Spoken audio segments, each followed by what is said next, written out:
बेखेवनाय हाबाफारि बेयो बबे जायगायाव आरो मा स्किमनिफ्राय बेखौ बेखेवनाय जादों? गिबियावनो आंनि गोसो गोरबोजों नोंथांमोननि मोनफ्रोमबो निउसनि साबायखर बावहरग्रोनाय थाबाय। जोङो दिनै फुंबिलि समाव जोंनि BKWSC जोंनि जुगामि नोगोर बियाबाव जोंनो 8 लाखनि मोनसे ब्रह्म मन्दिर बाउन्डार वाल अनसुंथाइ हरनाय जादों।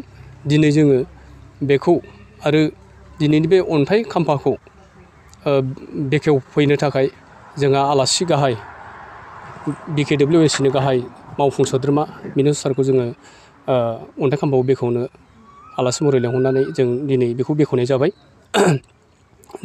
जाहाथे जोंनि दिनैनि बे अन्थाइ खाम्फा बेखेवनाया गोथारैनो जाफुङो। आफाया आनान गसाइनाव बोर बिहरो आरो लोगोसेयैनो जोंनि दिनै बेहाय नुजाथिफैनानै साफ्रोमबो जोंनि मावथि लोगो नोंथांमोन आरो रायजो राजा नोंथांमोननिसिमबो आं साबायखर थाबाय।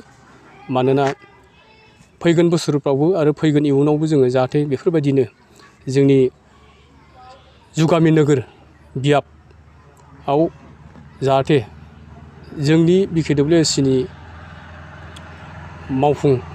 गाहाय मावफुं सोद्रोमा सारा जाहाथे आरो जोंखौ बिदिनो अनसुंथाइ हरबावो आरो रायजो राजाखौ मोजाङै दैदेनलांनो हायो। बिनि थाखायनो जोङो दिनैनि दिनाव फुंबिलियाव जोङो आलो गोजोनै जोङो दिनै अन्थाइ खाम्फाखौ बेखेवनाय जाबाय।